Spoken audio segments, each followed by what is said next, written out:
का दादारी आपल्याला या टायमाला हवन घालवा लागतो, त्या टायमाकडे लक्ष ठेवा. त्याचप्रमाणे चर्चा बैठक, नववा हवन असो किंवा त्यागाचा हवन असो, बाबाचा शब्द आहे का त्यागाचा हवन किंवा नववा हवन प्रसादीचा करा, जेवण्याची आशा नको करा.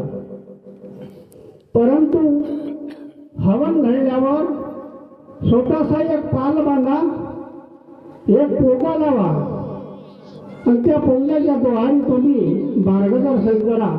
याकरता बाबाचा शब्द आहे. कारण का त्या पोग्यातून आवाज दुखी मानवांना, जो बाजावर झोपला त्या मानवाच्या कानावर जाईल आणि त्यांची इच्छा या मार्गाकडे वळेल आणि तो व्यक्ती सुखी होईल. याकरता बाबाचे शब्द होते. आणि आज आपण आपल्या स्वार्थासाठी संचालक साहेब टायमाकडे लक्ष देत नाही. माझा तो आला. काल मी या सेवकांना सांगितलं का दादा रे, हवन प्रसादीचा कर, जेवण्याचा नको करू. परंतु कालही फक्त या घरमालकाकडून निघले, मी त्याच्या घरी खावायचा तो मी काही बनली. पहा, आपण एकमेकाचे उसने धरून एकमेकासाठी आपला जीव लपतो, पण त्यागाचा हवन नाही. बाबाचा शब्द आहे, त्यागाचा हवन प्रसादीचा करा. 41 दिवस आपला त्याग केला, जीवनाला त्याग देऊन आपण त्याग चांगल्या तऱ्हेनं मार्गदर्शकाच्या शब्दामध्ये भगवंताच्या योगामध्ये आपण त्याग केला आणि एका दिवसासाठी पूर्ण नाश केला. म्हणून बाबाचा शब्द होता का हवन प्रसादीचा करा, सेवकांना प्रसाद द्या. जेवणासाठी कोणी सेवक काही म्हणणार नाही, पण आजकाल माझ्यासारखा सेवक नाही म्हणू शकत. पण आता सर्व जणांना मार्गदर्शन केला आणि आज ऐकला तरी पण सेवकाच्या आत्मेत भरू शकत नाही. पहा बांधवांनो, मला वेळ नाही, 4 वाजून जास्त टाइम झाला. आजची बैठक 4च वाजता होती आणि काल सांगितलं मी नाही एकच्या मार्गदर्शकाला का मला येवाला टाईम होईल, बरोबर टायमावर हवन सुरुवात करतो, माझी वाट नको पाहिजे. 12ला हवन सुरुवात करतो, 4ला बैठक खतम करून आलेल्या पाहुण्यांना या मुलाच्या आत्म्याप्रमाणे जेवण देऊन सकार सुकार गावाला जातील. कोणाला कसल्याही तऱ्हेची अडचण नको पडायला पाहिजे. मी कालच शब्द बोलले, पण मी आता आपल्या समोरून न जास्त बोलता मी थोड्या 2 नृत्य जसे आता मार्गदर्शन झाले त्याच्यावर मी बोलत आहो. परंतु बोलत असताना माझ्या सेवक भाऊंना, माझ्या मार्गदर्शकांना मनावर नाही घ्या अशी मी विनंती करतो. पहा बांधवांनो, बाबाचा कुटुंब चौघाचा होता. 4 लोक होते. 4 लोक कसे होते? आई आणि बाबाच्या मुलगाने सोन असे 4 लोक होते. पण बाबाला संघ होता फिरण्याचा. 8-4 दिवस गेले, 2-4 दिवस गेले म्हणजे गाडी घेऊन फिरायचा. असा हवामान घेण्याकरता, हवामान बदल होण्याकरता ते फिरत होते. पहा बांधवांनो, सोन आणि पोरगा, आई आणि बाबा एका गाडीत बसले, स्वतःची गाडीत बसले आणि घरावर चालवत होते. 5 लोक त्या गाडीत होते. पहा बांधवांनो, गाडी पाहत एका जंगलात गेली. इकडेही दूर गेले, तिकडेही पुष्कळसे दूर जाण्याचा योग होता. परंतु काही कारणामुळे सोन आणि मुलगा आई बाहेर उतरले. एका झाडामध्ये थोडसा हवामान घेण्याकरता थांबले. त्या ठिकाणात एक असा घडून आला बाबाच्या सुना त्या नाही जमायला लागला त्यावेळेस बाबाच्या मुलाला विचार आला तर आता या आपल्या पत्नीला इथल्या दोन आपल्या घरापर्यंत कशी नेऊ. त्या मुलीच्या जमला नाही त्या ठिकाणापासून तर बाबाला विचार आला, त्या मुलाला विचार आला आणि मुलगा बाबापर्यंत आला. आईला सांगितलं, आईनं बाबाला सांगितलं आणि बाबानं सांगितलं का ज्यावरती आपण 5 रुपया गाडीत बसून आला त्याच पद्धतीनं बसूनच जाऊन आपल्याकडे पाण्याचा एक गडू आहे आणि या गड्ड्यात पाणी दिसत आहे. म्हणून बाबांनी सांगितलं का त्या गड्ड्यातलं पाणी 5 गडू, आईला सांगितलं का त्या गड्ड्यातला पाणी 5 गडू हिच्या डोक्यावर टाक, डोक्यावर टाक, डोका बसून टाकल आणि ते गाडीत येऊन बसन, गाडी मागं पलटून आपण घराला नेऊ. बांधवांनो त्याचप्रमाणे तिच्या डोक्यावर पाणी टाकला, ते मुलगी गाडीत बसली आणि बाबा संग आपल्या घरी आले. घरी आल्याच्या बाद पोराला विचार आला का माझ्या पत्नीच्या डोक्यावर पाणी टाकून घरापर्यंत आली, आता घरात कशी वापरेल. म्हणून बाबाच्या मुलानं बाबाकडे प्रश्न ठेवला का बाबा आता हे घर छोटा आहे आपला, घर तर काही मोठा नाही, बाबाचा घर मोठा नव्हता, आता तर बिल्डिंग झाली आहे. आता हे आपल्या बरोबर बसून आली तर आता याच्यासमोर कसं कराल. बाबाने सांगितला का त्या मुलीची आंघोळ करायला लाव, येते कपडे बदलावायला लाव आणि कपडे बदलवल्यावर ते मुलगी वापरण. परंतु जो माझा रूम आहे या रूमात येणार नाही, हे बाबाचे शब्द होते. बाबाने सांगितलं का 5 दिवस ही मुलगी या रूमात येणार नाही. 6व्या टोपी डोका धुवून सगळ्यांनी या मुलगी या रूमात येऊन अगरबत्ती लावल. म्हणून इस्त्रीरांना 5 दिवस रोखल्या गेला आहे आणि 6व्या दिवशी ते अगरबत्तीत बसल्या गेली आहे. आताच आपल्या समोर आमच्या मोठ्या भाऊनं सांगितलं होता आणि बाबाच्या मुलानं बाबाकडे प्रश्न ठेवला होता, तर बाबाच्या मुलानंच विचारला आणि बाबाला सांगितला, त्या पद्धतीनं आज आपण करत आहोत. दुसरा असा प्रश्न आहे का आपण या माईकवर खूप सांगतो, खोट्या नाही सांगत, खऱ्याच सांगतो, खोट्या नाही सांगणार. आता मार्गदर्शन झाले आपल्या समोर तर खोटे नाही, घडलेला सांगितला आणि आपल्याला मालूम आहे आपल्यावर जे घडली आहे तेच घटना सांगतो, जेवढून आणून सांगत नाही.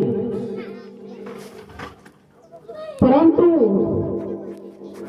माझ्यासारखा मार्गदर्शक किंवा सेवक हे माझाही म्हणलो होतो. आता म्हणला होता वडूदेवाला साहेबांनी या गोष्टीला जवळजवळ 10 ते 12 वर्ष झाली असतील. धनीमध्ये म्हणलो होतो मी, त्यावेळेस त्यांना उत्तर दिला होता, तुम्ही नाही म्हणाल तरी चालेल, मी म्हणल्याशिवाय सोडणार नाही, तो माझ्या कानात आले. आज त्यांच्या तोडून मी ना ऐकलो, प्रत्येकाच्या तोडून ऐकतो, पण ते घटना खरी आहे बोलले ते, पण त्याच्या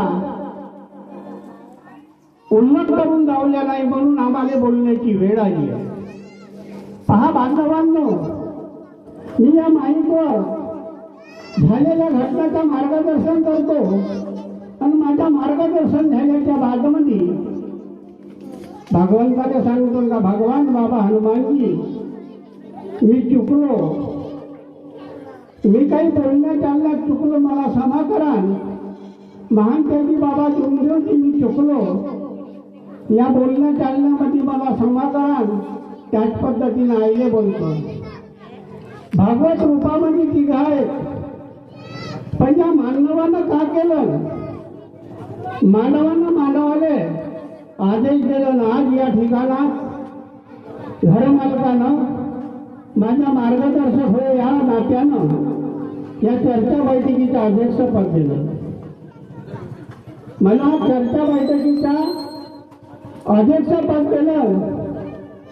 आईने भगवंताला, बाबाला आणि आईला तुम्ही समा मानता, आणि या चर्चा बैठकीच्या अध्यक्षाने का बरं समा मागता? हा कोणती सभा करेल? तुम्ही का बोलले हा चुकला हा का सांगा? आणि तुमच्या समामध्ये कोणते येऊन देईल याच्याबरोबर हे सांगा. या अध्यक्षाने का बरं तुम्ही बोलता? बसलेल्या सेवक सेवकींना बोलता. कारण का तुम्ही खरे बोलता का खोटे बोलता हे आम्हाला ठाऊक नाही, तुम्हाला ठाऊक आहे. म्हणून आम्हाला असं वाटते हा मार्गदर्शन तरी करत असन तर काही एकटे धरून काही खरे आणि खोटे बोलतो आणि म्हणूनच क्षमा मागतो. म्हणून यासमोर मार्गदर्शकांना माझ्या तोंडून जरी चुकलेला शब्द असन तर मी संचालकाला क्षमा मागतो, नंतर भगवंताला, आणि कोणी अध्यक्षाला नाही क्षमा मागत. कारण का जे आहे शब्द तेच सांगतो. मी चुकलोच नाही तर क्षमा का मागू? संचालक साहेबांनी म्हणला मग आम्ही मानव हा चुकत नाही पण चुकते.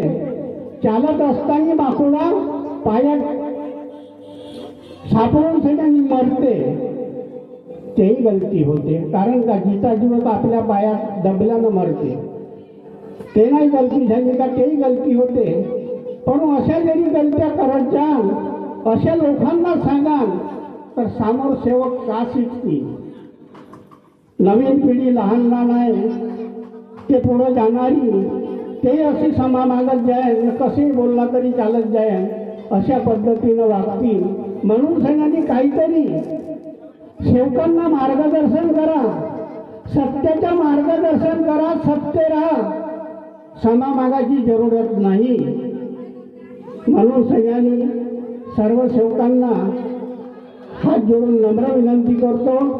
सकाळी उठतो, आंघोळ करतो, अगरबत्ती कापून दिवा लावतो आणि विनंती करतो. त्या ठिकाणात भगवंताने दररोज क्षमा मागतो. तेही नाही पुरत तर आपण या चर्चा बैठकीमध्ये या मानवाला क्षमा मागतो. मागा ना भगवंताला क्षमा मागा, पण या चर्चा बैठकीच्या अध्यक्षाने किंवा बसलेल्या सेवकाने क्षमा मागणे हे गलत आहे. याच्यावर जरी कोणाला हा शब्द रुचला असेल तर बोलू शकते, मी ऐकीन, पण मागे जाऊन त्या शब्दाची कुटंकया करणं त्याच्या पक्षी पाप आहे. पहा बांधवांनो, मी थोडक्यात मार्गदर्शन केला, पण एक कहाणी सांगतो. आणि टाईम तर झाला, मी टायमाच्या बाहेर या बाईजवळ आलो. एक कहाणी लहानशी सांगतो, काही डगर सांगत नाही, आणि सांगायला बसलो तर टिरी पाई बघून तरी सरत नाही. एक कहाणी नवे गावची आहे आणि ते कहाणी जवळजवळ तरी 10 ते 12 वर्षाची आजूरची आहे. नवे गावात सेवक नव्हते, पहिला सेवक होता आणि तो सेवक दुखानं खूप गुंतलेला होता. त्याच्या आगोपाई फोडे आले, पायाले फोडे आले, बसताय नव्हता येत आणि उठताही नव्हता येत. बांधवांना त्यांना ट्रॅक्टरमध्ये टाकून 400 जैनवर आणला. ट्रॅक्टरात टाकून 400 जैनवर आणला आणि माझ्या घरी आणला. त्यावेळेस मला असा भयानक वाटला त्याच्या अवताराकडे पाहून. दोघा जणांना उचलून माझ्या सफरीत चढवला आणि खुर्चीवर बसवला. बांधवांना त्याची पत्नी, लहान लहान 2 मुली होत्या, त्यांची पत्नी अशी धडधडा लढू लागली. माझ्या भाटव्यानं तुमच्यापर्यंत पाठवला जी म्हणे, पण तुम्ही काहीतरी सांगा. पण मी का सांगणार? तुम्ही सांगा, भगवान ऐकन. हे माझ्या मुखातून शब्द निघत होते. तुम्ही सांगा, भगवान ऐकन. त्यावेळेस त्यांना सांगितला, पण त्याच्या फोटो जवळजवळ दोनही बाईचे अर्धाली इंची चिरले होते आणि त्याच्यातून लेमूर त्याच्या छात्यावर वाहत होता. त्याच्या हाताले आणि मांडीले एवढाले पेंड होते आणि ते पेंड फुटून त्याच्यातून रंग वाहत होता. मला असा विचार आला का या मानवाची कशी दशा. तुम्ही म्हणे मला मार्ग द्या, तोही तोतर वातर बोलले मला मार्ग द्या, मी मार्गाला सोडणार नाही. माझ्याजवळ पैसा पाणी नाही, दवाखान्यात जाण्याची माझ्यात शक्ती नाही आणि पैसा लागते मी कुठून आणि माझी कमाई नाही. बांधवांनो, त्यांना मी ना मार्गदर्शन केलं, सांगितलं या मार्गाची रूपरेषा अशी आहे, या पद्धतीनं तुला चाला लागेल, या पद्धतीनं वागा लागेल तर भगवान तुला सुखी करेल. माझ्याकडे काही नाही, सुखी करणारा भगवान आहे. पहा बांधवांनो, त्यांना 3 दिवसाचे साफसफाईचे कार्य देऊन अगरबत्ती चालू करायला लावला आणि त्यानं सुरुवात केली. पत्नीला सांगितलं का यांना पाणी नाही आणता येणार, हा नुसता बसून राहील, तूच आपल्या हातानं अगरबत्ती कापूर दिवा लावशील, जागा सारवशील आणि तू अगरबत्तीला येऊन मागतील. 3 दिवसाचे कार्य तिला समोर केला. आजकाल म्हणतात का बाईला दिवा लावता येत नाही. पुराणे सेवक आहेत, चांगले मार्गदर्शक आहेत, सांगतात का बाईला दिवा लावता येत नाही, ज्योतीला हातच लावणार नाही.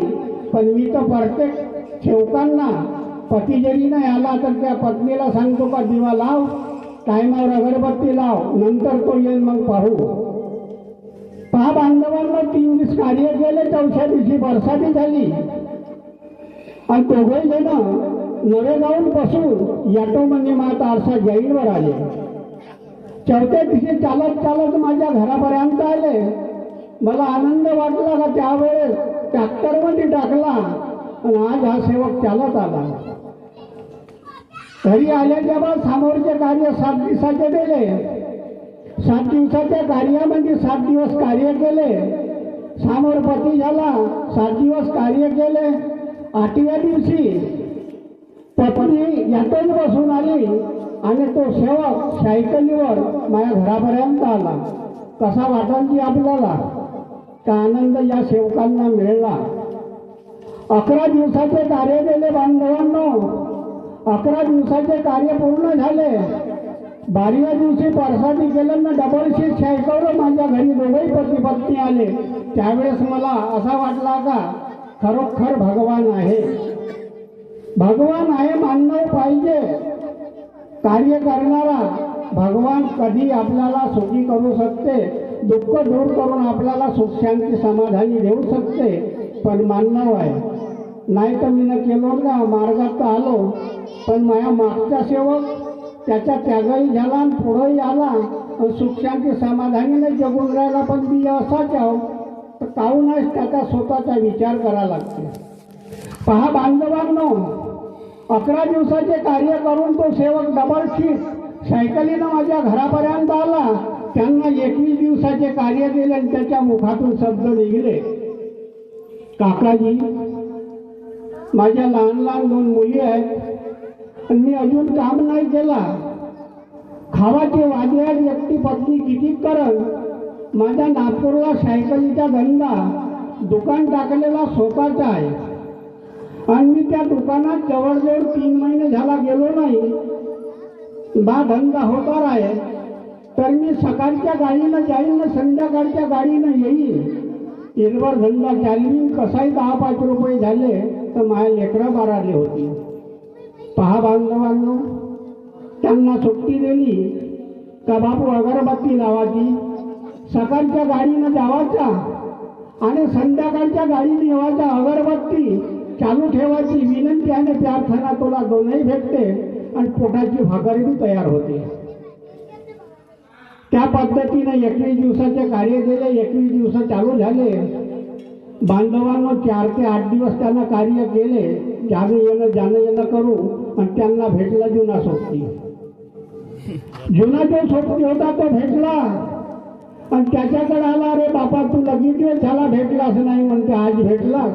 फोन बाबा म्हणते माझी तब्येत ठीक नव्हती, पण तू आज दिवसही बाकाय म्हणते, माझ्या घराकडे कोंबडा आहे म्हणते, कोंबडा कापलाय म्हणते, आज आपण दोघेही जेवण करू म्हणते. अरे नाही का म्हणते, माझे कार्य चालू आहे, माझं जेवण तुझ्या घराकडे नाही जमणार, मला गावात जावं लागते. अबे नाही म्हणते, खाऊन घे त्या दिवस राही, उद्या चालला जाईल. आता किती काही केला सोबती होय. आणि मी कधीही सांगतो या मार्गातल्या मुलांना, अरे चांगल्याची संगत कराल तर चांगला फळ मिळेल, वाईटाची संगत कराल तर वाईट फळ मिळेल.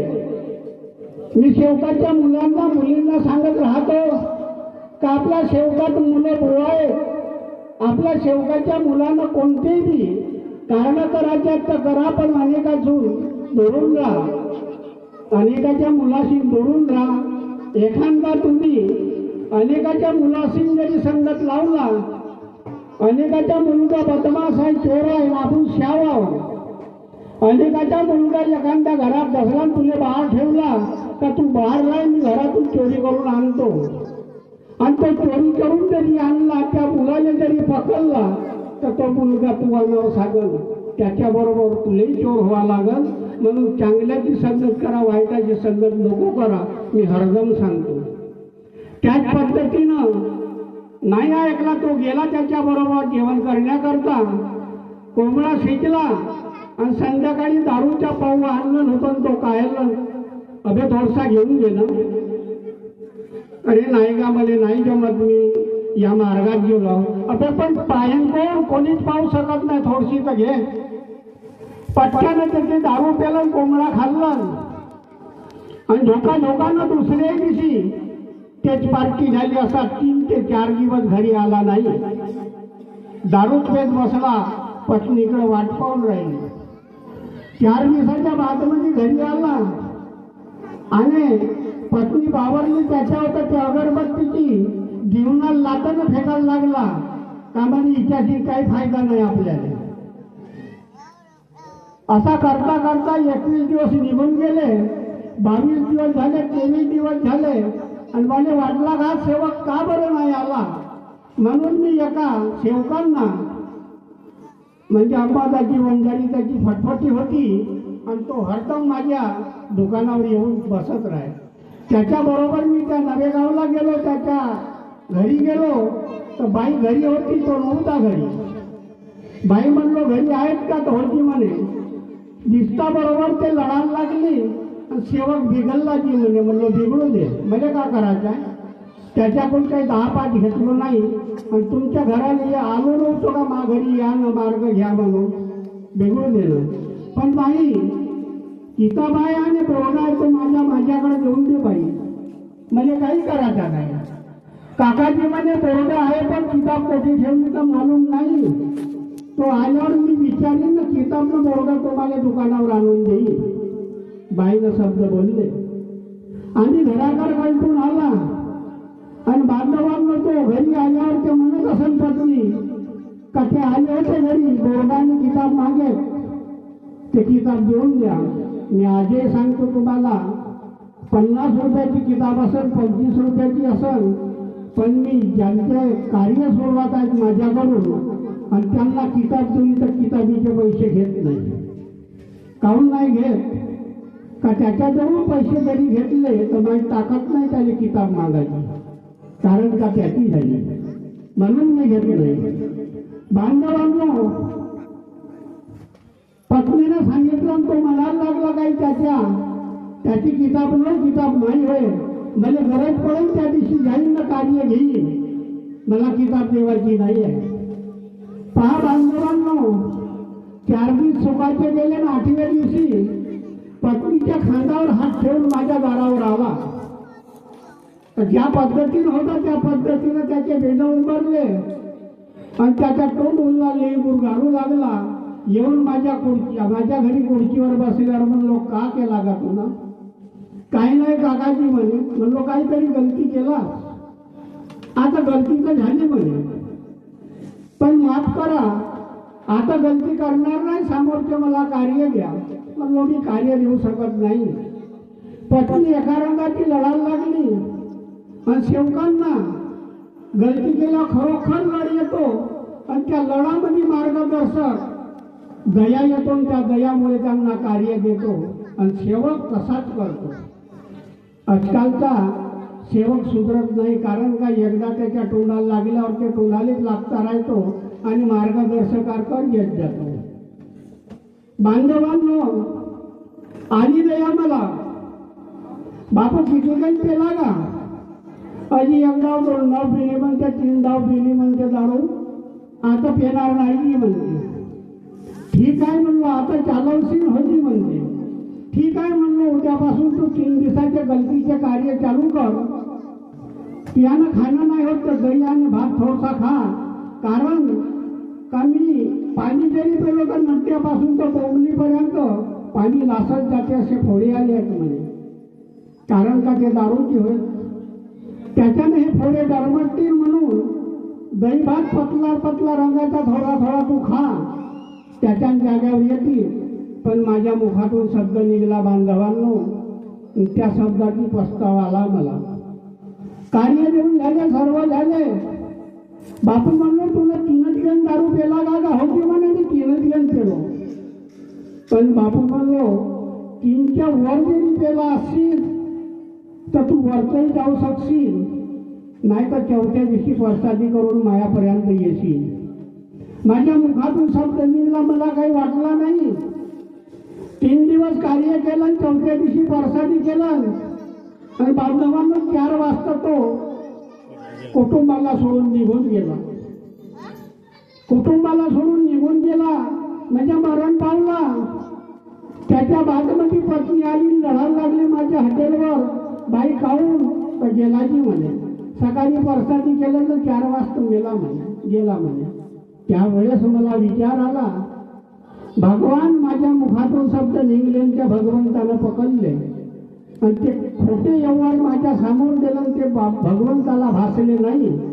शब्द अनुसारानं त्यांना घेऊन गेले. म्हणून सेवकांना सेविकांना मी तुम्हाला समजावून सांगितलं का चर्चा बैठकीला जास्तीत जास्त लक्ष द्या. पती जरी गेला तर पती बरोबर मुलं येतील, पतीच नाही गेला तर मुलगा येणार नाही. पत्नी जरी बैठकीत गेली तर मुलगी येईल, नाहीतर मुलगीच्या बैठकीत येणार नाही. बैठकीला जास्तीत जास्त लक्ष ठेवा. सेवकांना आपल्या मुलाकडे लक्ष ठेवून काहीतरी मार्गाची रूपरेषा शिकवा. त्याच पद्धतीनं सेवकींना मार्गाची रूपरेषा शिकवा. आता आपला नजरेसमोर काळ आलाय आणि हा काळ पेलून नाही राहिला. याची मुलगी त्याचा मुलगा घेऊन परत आहे, आपल्या समोर दिसत आहे. बांधवांनो, मार्गाची बदलाव करा नको. सत्याचा मार्ग सत्याला सोडा नको. सत्याची वागणूक ठेवा आणि नियमानं वागा, एवढेच बोलतो. घरमालकानं बोला. आजच्या चर्चा बैठकीच्या अध्यक्षतेला याची रजा घेतो आणि आपले 2 शब्द पुरे करतो. सर्वांना माझा नमस्कार.